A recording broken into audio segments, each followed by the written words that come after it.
Hello बच्चों, तो आज हम लोग पढ़ने वाले हैं कंपोजिट फंक्शन को। मतलब कंपोजिट फंक्शन को कंटिन्यू करेंगे। और आज हम लोग कंपोजिट फंक्शन से मैं उस क्वेश्चन को, उस कॉन्सेप्ट को सीखेंगे जो आईआईटी या कोई कंपटीशन में आता है क्वेश्चन। ठीक है, जैसे IIT JEE, IIT mains, state engineering entrance exam में किस टाइप के क्वेश्चन आते हैं और क्या कॉन्सेप्ट लगता है, आज के लेक्चर में हम लोग उसी चीज को सीखेंगे। तो बच्चों, आगे कंटिन्यू करने से पहले सबसे पहले आप लोग क्या कीजिए, जो भी बच्चे देख रहे हैं इस वीडियो को, जो भी देख रहे हो, आप एक काम करिए, सबसे पहले चैनल को सब्सक्राइब कीजिए। अगर सब्सक्राइब नहीं किए हैं तो वीडियो को लाइक कीजिए और अपने फ्रेंड्स के साथ जो देख नहीं रहे, कहीं भी पढ़ रहा हो, उसको शेयर कीजिए ताकि उसको भी बेनिफिट मिले। बच्चों, आप वीडियो को लाइक करोगे, शेयर करोगे, तभी मेरे को भी मन लगेगा वीडियो अपलोड करने में, है ना। नहीं तो फिर क्या होगा, धीरे धीरे बंद कर दिया जाएगा। क्योंकि आप लोग शेयर नहीं करोगे, लाइक नहीं करोगे, इसका मतलब क्या पता चलता है कि आप पढ़ाई कर नहीं रहे हो, है ना, आप सिंसियर नहीं हो। अगर आप सिंसियर हैं तो लाइक कीजिए, कमेंट कीजिए और वीडियो को शेयर कीजिए, व्हाट्सएप में शेयर कीजिए, फेसबुक में शेयर कीजिए। ओके, ये आप लोग से मेरा रिक्वेस्ट है। तो चलिए बच्चों, आज हम लोग देखते हैं properties of composite function. properties of composite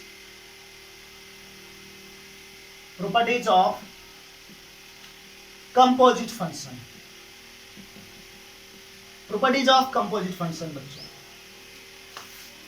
सबसे पहली बात है कि कंपोजिट फंक्शन जो होता है कम्यूटेटिव नहीं होता है। Not commutative in general commutative नहीं होता है। Composite function in general commutative नहीं होता है। कहने का मतलब एफ ओ जी और जी ओ एफ जनरली इक्वल नहीं होगा। अगर मान लेते हैं दो फंक्शन गिवन है, एक एफ एक्स और एक जी एक्स, तो ये जरूरी नहीं है कि एफ ओ जी और जी ओ एफ दोनों इक्वल हो जाएगा। हाँ, दूसरा बात है एसोसिएटिव होता है बच्चों। कंपोजिट फंक्शंस आर एसोसिएटिव होता है। अब जब भी एसोसिएशन की बात होती है तो तीन फंक्शन को आना पड़ेगा। अगर आप एसोसिएशन लॉ जानते हो तो एसोसिएटिव होता है। कहने का मतलब F of G O H equal to F O ji of O H. Associative law यही तो होता है बालक कि A plus B plus C है, मतलब बी प्लस सी पहले ऐड हुआ एडिशन के फॉर्म में, अगर ए प्लस बी पहले ऐड कर लो और जो रिजल्ट आया उसको सी के साथ, यही तो होता है एसोसिएटिव प्रॉपर्टी। तो यहाँ कंपोजिशन फंक्शन में एसोसिएटिव होगा लेकिन कम्यूटेटिव नहीं होता। कम्यूटेटिव क्या, जैसे प्लस जो एडिशन होता है कम्यूटेटिव होता है, जैसे ए प्लस बी बराबर क्या होता है, बी प्लस ए। लेकिन कंपोजिट फंक्शन जो है वो एसोसिएटिव नहीं होगा। F O G is not equal to G O F. Okay, next property है बच्चों, बहुत ही इंपॉर्टेंट है ये। अगर कोई दो फंक्शन एफ, एक फंक्शन एफ है जो ए टू बी डिफाइंड है, एक फंक्शन जी है जो बी टू सी डिफाइंड है, ठीक है, जो क्या डिफाइंड है, B to C, are bijective. अगर ये दोनों फंक्शन बाइजेक्टिव है, बाइजेक्टिव का मतलब समझ रहे हो, बाइजेक्टिव का मतलब होता है 1 1 एंड ऑन 2, then composite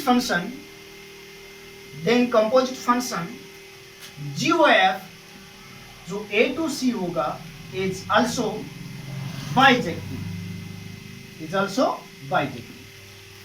कहने का मतलब दो फंक्शन का जो कंपोजिशन होगा, अगर दो फंक्शन बाइजेक्टिव है तो उसका कंपोजिशन भी बाइजेक्टिव होगा। इस प्रॉपर्टी को आपको ध्यान में रखना है। अगर दो फंक्शन बाइजेक्टिव है तो उसका कंपोजिशन भी क्या होगा, बाइजेक्टिव होगा।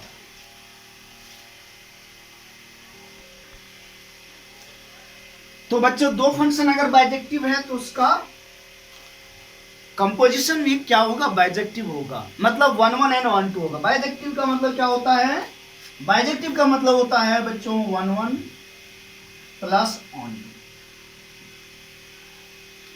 अगर इसका प्रूफ देखना है तो देखो, इसका प्रूफ देखो, क्योंकि एनसीईआरटी में एग्जाम्पल में गिवन है, तो हो सकता है कल को एग्जाम में आ जाए, आपका मे भी कल को आ जाए। तो देखते हैं प्रॉपर्टी नंबर 3 का प्रूफ। सबसे पहले 1 1 प्रूफ करते हैं। आप एक चीज देखो बच्चों, गिवन क्या है, गिवन है कि एफ और जी दोनों जो फंक्शन है आर 1 1, ये दोनों फंक्शन 1 1 गिवन है। हम लोग को प्रूव करना है कि जीओ एफ जो है वो 1 1 होगा या नहीं होगा। तो कम जीओ एफ 1 1 हम लोग कैसे प्रूव करते हैं, हम लोग क्या करेंगे, लेट करेंगे G O F of x1 is equal to G O F of x2। क्या 1 1 प्रूव करने के लिए हम लोग fx1 बराबर fx2 लेते थे कि नहीं, और अगर इसको सॉल्व करके x1 इक्वल टू x2 आ जाता है तो हम लोग बोल देते हैं कि फंक्शन fx जो होता है वो 1 1 होता है। तो बच्चों यहाँ पर हम लोग को प्रूव करना है कि कंपोजिट फंक्शन जीओ एफ जो है वो 1 1 है, लेकिन कब, जब एफ भी 1 1 है और जी भी 1 1 है। चलो स्टूडेंट, अब एक चीज देखो, इसको ऐसे लिख सकते हैं क्या, this implies that G of F X one, और इसको लिख सकते हैं G of F X two. कोई परेशानी नहीं होना चाहिए। अब बच्चों देखो गिवन है कि जी फंक्शन जो है 1 1 है। अगर f फंक्शन 1 1 है तो आप क्या जानते हो, अगर f फंक्शन 1 1 है तो आप जानते हो कि fx1 बराबर fx2 है, तो क्या लिख देते हैं x1 बराबर x2।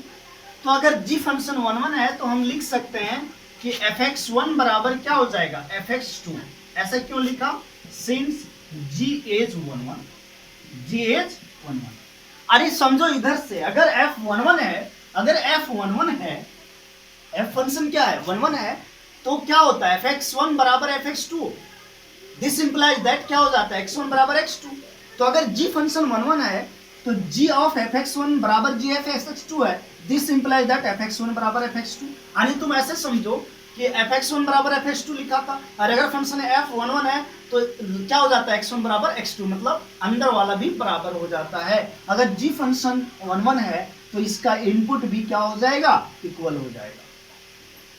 अब फिर से सोचो कि f फंक्शन भी क्या है 1 1 है, और अगर f फंक्शन भी 1 1 है तो इसका जो इनपुट है ये भी क्या हो जाएगा, इक्वल हो जाएगा। ऐसा क्यों होगा, since f is 1 1, f function भी क्या हुआ 1 1। अब देखो प्रूव हो गया है कि जीओ एफ 1 1 है। कैसे प्रूव हुआ कि G O F of x1 equal to G O F of x2 लिया है आपने, और आ क्या गया x1 बराबर x2, यानी fx1 बराबर fx2 लेते हैं हम, और x1 इक्वल टू x2 आ जाता है, तो हम बोल देते हैं कि फंक्शन f 1 1 है। यहाँ पर भी जी वो f of x1 equal to G वो f ऑफ x2 ले लिया, और क्या आ गया x1 बराबर x2 आ गया, सॉल्व करके सिंप्लीफाई करके। इसका मतलब हम क्या बोल सकते हैं, हैंस जी वो f इज 1 1। तो एक चीज तो प्रूव हो गया कि अगर दो फंक्शन f और g 1 1 है, मतलब इंजेक्टिव है, तो उसका कंपोजिशन भी क्या हो जाएगा 1 1 हो जाएगा। अब क्या प्रूव करना है कि ऑन टू होगा या नहीं होगा। क्या प्रूव करना है बच्चों, ऑन टू होगा या नहीं होगा। 1 1 प्रूव हो गया, आपने देखा 1 1 कैसे प्रूव हो गया है ना। ये क्वेश्चन आपसे पूछा जा सकता है एग्जाम में, तो आप लोग ध्यान रखिएगा। ऐसा इसलिए मैं बोल रहा हूं कि एनसीईआरटी में गिवन है। अब मैं ऑन टू प्रूव करता हूं। क्या प्रूव कर लें बच्चों, ऑन टू फंक्शन है या नहीं है, मतलब ऑन टू प्रूव करके दिखाता हूं कि ये ऑन टू कैसे प्रूव हो जाएगा।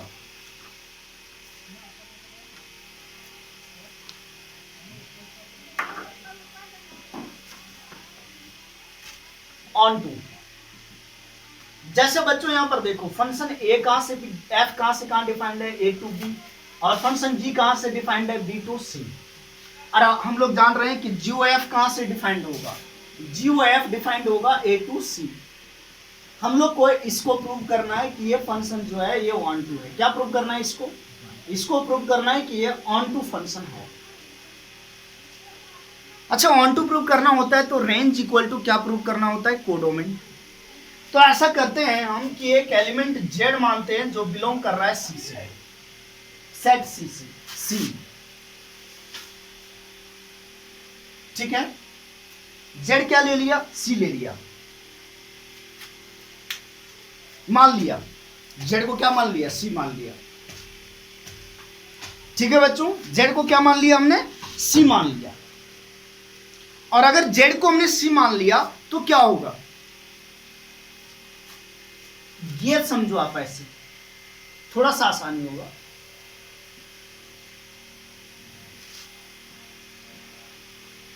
ये function F H G, Z यहां मैं ले लिया। अब जो जेड है, सोचो जेड है, इसका एक प्री इमेज होगा कहां पर, बी में, और वो प्री इमेज मान लेते हैं वाई है। देखो अगर वाई टू जेड है, यहां मान लिया एक्स, एक्स एलिमेंट जो है वो सेट ए में है, वाई एलिमेंट सेट बी में, और जेड एलिमेंट सेट सी में। तो एक्स का आउटपुट वाई, वाई का आउटपुट जेड। तो अगर जेड का pre image, let Z belongs to C, there exist या प्री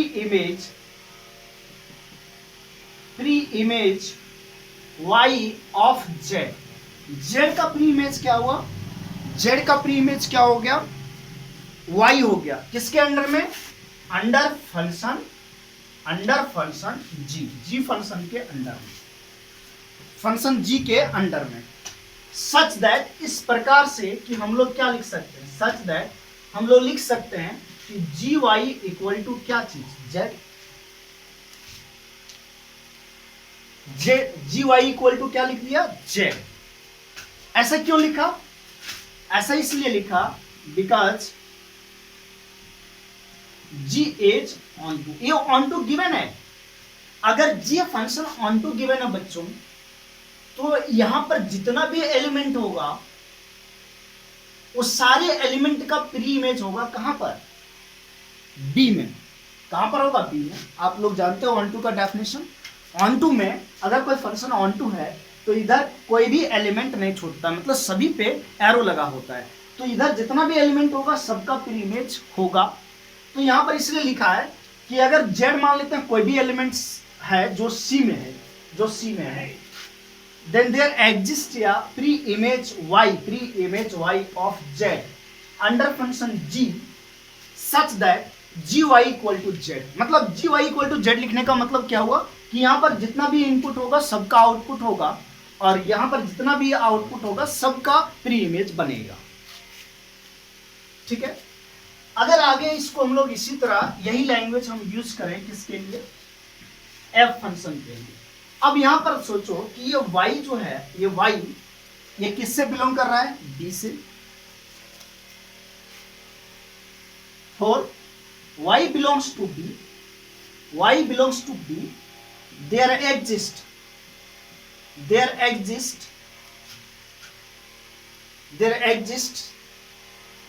या pre image x of y in, तो अंडर फंक्शन f। देखो बढ़िया से देखो, ये y का प्री इमेज x है अंडर फंक्शन f, किसके अंडर में, फंक्शन f के अंडर में। और ये जो x एलिमेंट है वो कहां लाई कर रहा है, सेट ए में। यहां पर ऐसे भी लिख सकते हो x belongs to A, preimage x belongs to A of y under function f, under function f such that. अब ऐसा बोल सकते हैं क्या कि fx इक्वल टू क्या लिख सकते हैं, y h f is also onto, f भी फंक्शन क्या है, ऑन टू फंक्शन है।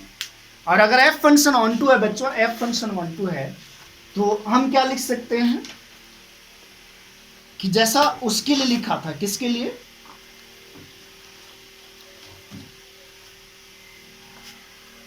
जैसा कि इसके लिए लिखा था, जी के लिए लिखा था। ये दोनों लैंग्वेज को देखो तो सेम है, अगर एक समझ में आ गया तो ये भी समझ में आ गया, है ना। अब अगर ऐसा है बच्चों तो हम लोग क्या बता सकते हैं कि इसलिए हम लोग लिख सकते हैं कि जी ओ एफ ऑफ एक्स, ध्यान देना, जी ऑफ एफ एक्स और एफ एक्स का वैल्यू क्या है y, तो एफ एक्स की जगह y रख दिया और जी वाई इक्वल टू क्या है z। अब देखो G O F of X direct क्या आ गया z के बराबर आ गया, ये जी ओ एफ हो गया z के बराबर हो गया। इसका मतलब क्या हुआ कि जी ओ एफ भी ऑन टू हो गया। ऑन टू कैसे हुआ, इधर एक भी एलिमेंट नहीं छूटेगा और जितना भी एलिमेंट है उसका प्री इमेज यहाँ पर है, जितना भी एलिमेंट है उसका प्री इमेज यहाँ पर है। और इसलिए ऐसा है तो फंक्शन क्या है, ऐसा है तो फंक्शन क्या है, जो एफ इज ऑन टू। थोड़ा सा ऑन टू फंक्शन का डेफिनेशन याद करो। ऑन टू फंक्शन का डेफिनेशन क्या था कि कोडोमेन में जितना भी एलिमेंट है सभी का प्री इमेज होता है, और उसी कॉन्सेप्ट को अप्लाई करके इसको प्रूव किया गया है, मतलब थ्योरेटिकल है। ठीक है, ओके स्टूडेंट्स, तो ये कोई मतलब नहीं रखता है, ये प्रूफ कहीं नहीं पूछा जाएगा, इवन इन बोर्ड में भी जनरली नहीं पूछा जाता है, रेयर केस में आ सकता है बोर्ड के एग्जाम में, आईटी के एग्जाम में नहीं आएगा। चलो बच्चों, ये हमने प्रॉपर्टीज को डिस्कस किया और उसका प्रूफ भी बताया आपको। अब आप सुनो, सबसे इंपॉर्टेंट बात जो आईआईटी वगैरह में पूछा जाता है, इंजीनियरिंग में पूछा जाता है, एंट्रेंस एग्जाम में, वो है क्या चीज, domain and range of composite function. बहुत ही इंपॉर्टेंट बात, domain and range of composite function, domain and range of composite function. Dear students, आप लोग ध्यान से देखिएगा, थोड़ा सा है क्रिटिकल, अगर आप इसको समझ गए तो बहुत ही आसानी होगा। थोड़ा सा पीछे वाला रिकैप करते हैं। क्या बच्चों, ये मान लेते हैं मशीन F है और एक दूसरा मशीन मान लिया G है, दो फंक्शन F और G। F के अंदर इनपुट गया बच्चों X और आउटपुट निकला क्या Fx, और यही Fx कहाँ चला जाता है G में, और यहां से जो निकलता है वो GOF ऑफ X निकलता है। आप लोग को समझाया था एक मशीन लेकर के इस कॉन्सेप्ट को। अब सुनो बच्चों, इस GOF को डिफाइंड होने के लिए आप लोग को बताया था GOF कब डिफाइंड होगा, ये कब एग्जिस्ट करेगा, ये एग्जिस्ट कब करेगा, हम लोग आपको बताया गया था exists if range of F function, range R for range of function F is subset of domain of function G। अरे भाई, जो इसका आउटपुट होगा वो इसका इनपुट बनेगा, लेकिन अगर इधर से आउटपुट ज्यादा आ गया और ये मतलब ये ज्यादा दे दिया और ये कम खाता है, तो क्या इसका सारा चीज खा पाएगा ये? अगर ये बहुत कम खाता है और इधर से खाने के लिए ज्यादा दिया जाए तो ये सब खा पाएगा क्या? नहीं खा पाएगा, और सब नहीं खा पाएगा तो GOF एग्जिस्ट नहीं करेगा। इसलिए GOF को एग्जिस्ट करने के लिए क्या होना पड़ेगा कि ये जितना खाता है उतना ही इधर से मिलना चाहिए, या तो उससे कम मिलना चाहिए। इसलिए तो हमने लिखा कि मतलब यहां से जो निकल रहा है वो ये जो ले रहा है उससे कम होना चाहिए या तो बराबर होना चाहिए, और इसी को तो मैथ में सबसेट बोलते हैं कि range of function F is just subset of domain of function G, तभी ये एग्जिस्ट करेगा, इसको बताया था। अच्छा बच्चों, यहां से हम कंक्लूजन ये निकाल सकते हैं कि इसका मतलब सर जो यहाँ जो जाएगा उसमें क्या होना चाहिए, रेंज ऑफ फंक्शन F और intersection domain of function G। बहुत ही इंपॉर्टेंट बात, this is very very important, इसको याद रखना इस चीज को। क्या हम इसी को ऐसा नहीं लिख सकते हैं? अब जैसे कि मान लो हम लोग आदमी और हम लोग को घास खाने दे दिया जाए तो खाएंगे क्या? नहीं खाएंगे। हाँ, कुछ घास में से कुछ चीजें हम लोग खाते हैं। इसका मतलब क्या हुआ, एक तरह से देखो, जो हम लोग को दिया जा रहा है और जो हम लोग खाते हैं दोनों का इंटरसेक्शन मतलब कॉमन चीज होगा, वही ना हम खाएंगे। तो एक तरह से हम बोल सकते हैं कि इधर से जो रेंज है और इधर का डोमेन है, दोनों का इंटरसेक्शन जो होगा वही इसके अंदर जाएगा। ठीक है बच्चों, तो आप इसको आराम से समझ गए होंगे, और जो नहीं समझ पाया वो इसको याद रखिए आप। ठीक है, कोई दिक्कत नहीं है, धीरे धीरे आप समझ जाओगे, प्रैक्टिस से क्वेश्चन आएगा तो वहां समझ सकते हो, है ना। अब एक चीज सुनिए, अगर हम लोग को बात किया जाए कि डोमेन ऑफ फंक्शन GOF क्या होगा, डोमेन ऑफ GOF क्या होगा, तो एक बात बताओ बच्चों, GOF फंक्शन जो डिफाइंड होगा वो कहां से कहां, यहां से यहां डिफाइंड होगा, यानी इधर इस सेट ये मान लिया, ये सेट बी और ये सेट सी, तो ए टू सी डिफाइंड होगा। तो जीओएफ जो ए टू सी डिफाइंड होता है, अगर ए टू सी होता है तो डोमेन कहाँ मिलेगा, ए में मिलेगा। अब ये जो है वो किसका डोमेन है, एफ का भी है, तो हम लोग बोल सकते हैं कि ये जो है वो डोमेन एफ का है। और अगर जीओएफ डिफाइंड है ए टू सी, तो सी जीओएफ का भी डोमेन कहाँ मिलेगा, ए में मिलेगा। ध्यान से सुनना, एफ का डोमेन क्या है, ए है, और जीओएफ जो डिफाइंड है वो ए टू सी डिफाइंड है।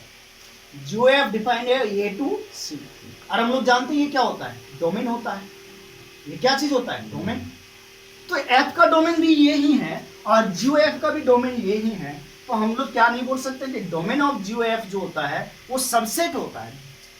किसका साइन है, सबसेट है। डोमेन ऑफ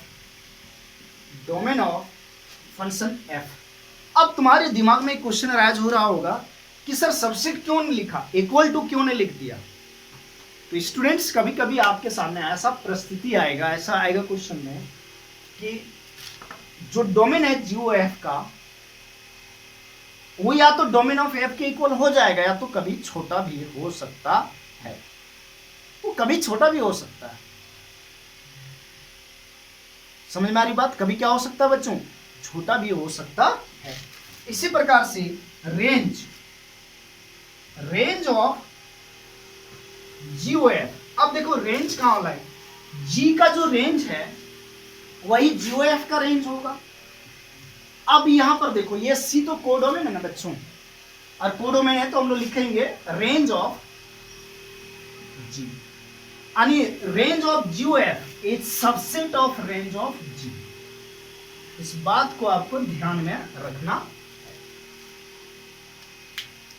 अरे जीओएफ का रेंज कहां लाई करेगा, सी में, और जी का भी रेंज कहां लाई करेगा, सी में। जो आउटपुट आता है उसी को तो रेंज बोलते हैं।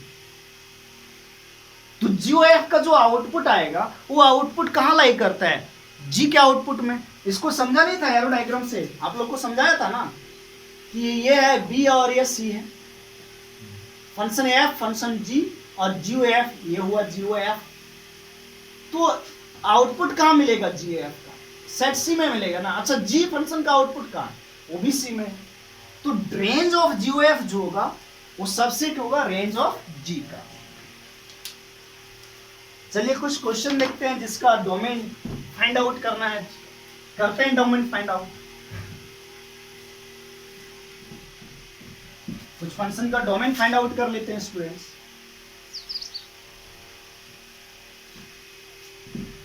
अगर आप मेरे सारे लेक्चर देख लिए ना तो आपको कभी परेशानी ही नहीं आएगा कोई भी एग्जाम में, चाहे वो बोर्ड का एग्जाम हो चाहे आईआईटी का एग्जाम। सपोज दैट बच्चों a function F x given है रूट अंडर एक्स, और जी एक्स फंक्शन गिवन है रूट अंडर 2 माइनस एक्स। ठीक है, फाइंड करना है आपको, फाइंड डोमेन ऑफ, सबसे पहले फाइंड डोमेन किसका, जीओएफ का, और सेकंड में किसका डोमेन, एफ ओ जी का। ठीक है, ये एफ एक्स दिया, ये जी एक्स दिया, डोमेन फाइंड आउट करना है जीओएफ और एफ ओ जी। देखो बहुत ही आसान है, आसानी से आप इसको सिंप्लीफाई कर सकते हो। आप क्या करो ना, जीओएफ निकाल लो। चलो डोमेन निकालना है जीओएफ, पहला क्वेश्चन जीओएफ फाइंड आउट करते हैं। जब भी डोमेन निकालना है आप पहले जीओएफ, जिसका डोमेन निकालना है जिस कंपोजिट फंक्शन का, उसको फाइंड आउट कर लो। तो जीओएफ ऑफ एक्स फाइंड कर सकते हैं। फंक्शन जी है, जी फंक्शन ये रहा, और x की जगह क्या आ गया, एफ एक्स, तो यहाँ लिखेंगे रूट अंडर 2 माइनस एक्स की जगह एफ एक्स। फिर देखो बच्चों, root under 2 minus f x का वैल्यू है root under x, root under x. आप सोचो ये जीओएफ ऑफ एक्स निकल गया, ये हम लोग का जीओएफ ऑफ एक्स निकल गया। आप लोग को डोमेन निकालने सिखाया था, इसी का तो डोमेन हम लोग को निकालना है। तो हम लोग क्या सीखें कि रूट के अंदर जो फंक्शन रहता है वो ग्रेटर देन और इक्वल टू 0 होता है। तो एक रूट तो ये दिखा, तो ग्रेटर देन इक्वल टू 0। एक रूट और दिख रहा है यहाँ पर, रूट अंडर एक्स, तो इस रूट के अंदर एक्स है तो एक्स क्या होगा, ग्रेटर देन इक्वल टू 0। ठीक है, अच्छा बच्चों, यहां पर हम लोग क्या कर सकते हैं, 2a greater than equal to root x. इधर भी पॉजिटिव नंबर है, इधर भी पॉजिटिव नंबर है। अगर दोनों साइड पॉजिटिव है तो हम लोग इन इक्वेशन में स्क्वायरिंग करेंगे, और स्क्वायरिंग करने से साइन चेंज नहीं होगा। अगर इधर भी नेगेटिव इधर भी नेगेटिव आता तो स्क्वायरिंग करने से साइन चेंज हो जाता है इन इक्वेशंस का। लेकिन यहाँ दोनों साइड पॉजिटिव है, यहाँ भी पॉजिटिव है, इधर भी पॉजिटिव है, तो स्क्वायरिंग करने से साइन चेंज नहीं करेगा। तो स्क्वायरिंग करेंगे तो क्या होगा, इधर 4 greater than equal to X, यानी X is less than equal to 4। तो हम लोग क्या करते हैं, दोनों का इंटरसेक्शन लेंगे। यहाँ बोल रहा है x greater than equal to 0 और यहाँ बोल रहा है x less than equal to 4। मतलब ये 0 रहा, ये 4 रहा। X greater than equal to 0, greater than equal to 0 इधर आ गया। X less than equal to 4, less than equal to 4 इधर आ गया। तो कॉमन पार्ट इंटरसेक्शन क्या हुआ, 0 से 4। तो हमारा डोमेन जो हो जाएगा बच्चों वो 0 से 4 हो जाएगा। किसका डोमेन निकल गया, जी और एफ फंक्शन का। अब बच्चों हम लोग फंक्शन एफ ओ जी का डोमेन निकालते हैं। कौन सा फंक्शन का डोमेन निकाला जाए, एफ ओ जी।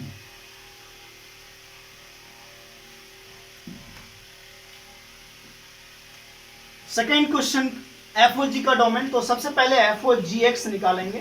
तो एफ ऑफ जी एक्स लिखा, एफ ऑफ जी एक्स लिख लिया। फंक्शन एफ को देखिए, रूट अंडर एक्स है और एक्स की जगह पर क्या आ गया, जी एक्स। तो रूट अंडर जी एक्स लिखा।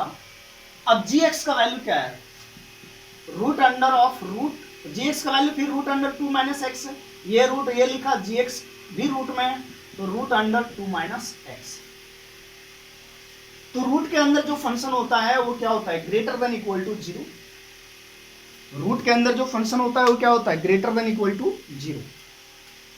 यहां सॉल्व करेंगे तो 2 is greater than equal to x, या तो इसको हम लोग बोल सकते हैं x is less than equal to 2। देखो बच्चों ये 2 रहा, इधर माइनस इंफिनिटी होता है, इधर plus infinity. Greater than less than x less than equal to 2, less than equal to 2 इधर। तो हमारा डोमेन निकल गया, यहां से डोमेन निकल गया माइनस इंफिनिटी से 2। ये आंसर हो गया। ये क्या हो गया बच्चों, आंसर। चलो कुछ और क्वेश्चन करते हैं डोमेन का, एक और क्वेश्चन कर लेते हैं डोमेन का, फिर नेक्स्ट क्लास में आपको सिखाएंगे रेंज वगैरह का क्वेश्चन।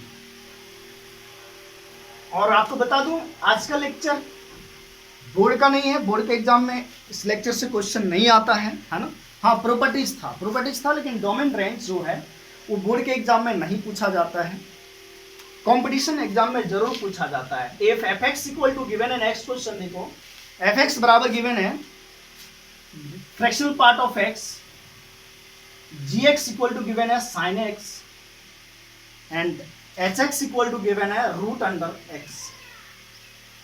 बच्चों आपको फाइंड करना है डोमेन ऑफ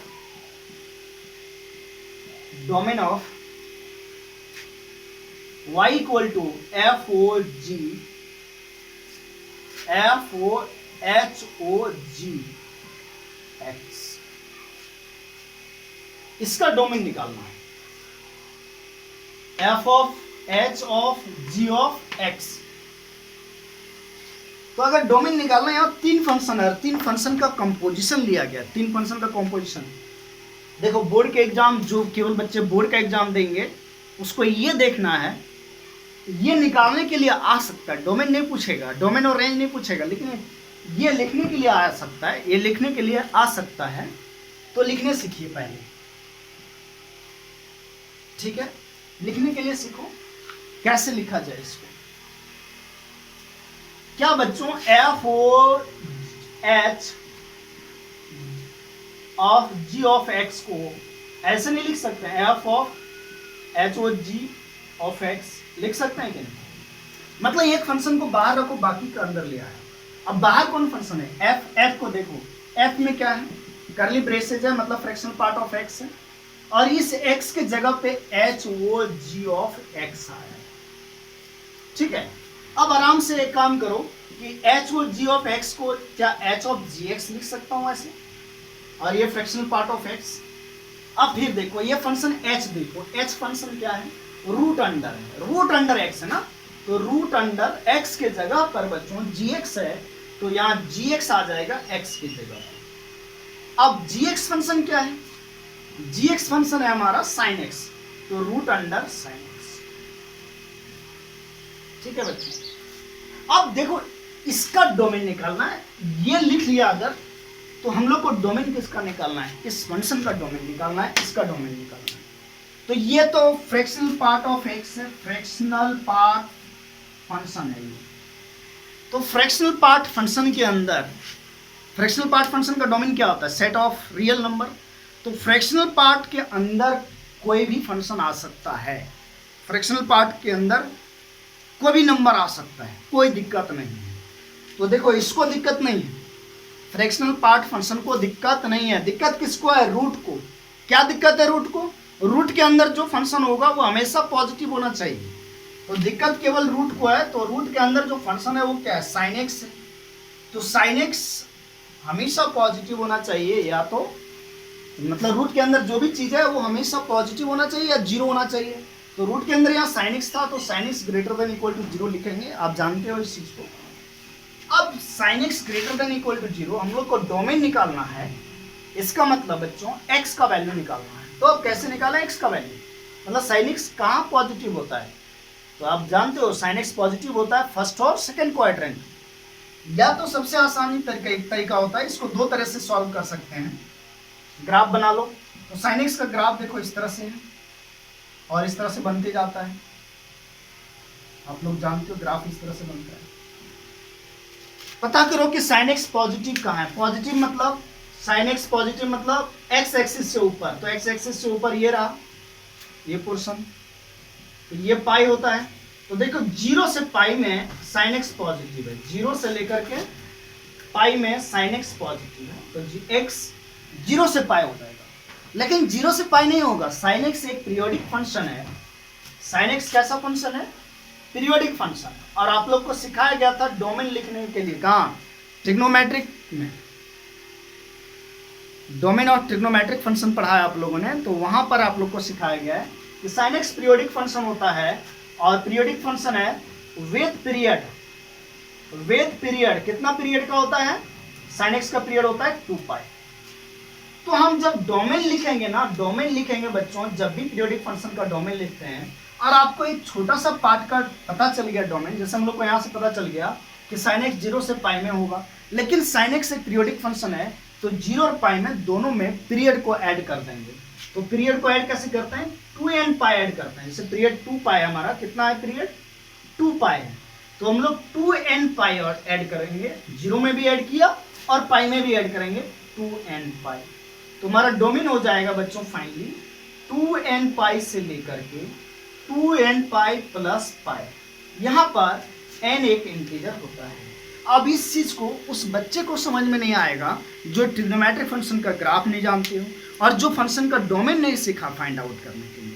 तो काइंडली स्टूडेंट्स, हम लोग अब 12th क्लास के फंक्शन में एंटर किए हैं और भी IIT JEE वगैरह जो क्वेश्चन आता है जिस टाइप का, वो चीज़ को सॉल्व कर रहे हैं। तो IIT वगैरह का क्वेश्चन सॉल्व करने के लिए आपका तो बेसिक जो है ना वो बहुत ही अच्छा रहना चाहिए। मतलब बेसिक तो सारी चीज़ें पता होनी चाहिए आपको, नहीं तो बीच में अटक जाओगे। तो बेसिक कैसे सुधारें? तो आपको पता है कि मैं फंक्शन जो 12th का पढ़ा रहा हूँ वो 12th के सिलेबस से स्टार्ट नहीं किया। कहाँ से स्टार्ट किया? एकदम 11th का, एकदम बेस से। तो पूरा स्टार्टिंग से आपको देखना पड़ेगा बच्चों। चलो थैंक यू, है ना। नेक्स्ट लेक्चर में आपको रेंज वगैरह भी सिखाएंगे इसका। और अगर फंक्शन जो f(x) और g(x) जो फंक्शन है, अगर वो पीस वाइज फंक्शन है, वेल डिफाइंड फंक्शन है, तो उसका कंपोजिशन कैसे लिखते हैं उसको भी सिखाएंगे। तो एक लेक्चर और होगा आपका कंपोजिट फंक्शन का। चलो बच्चों थैंक यू।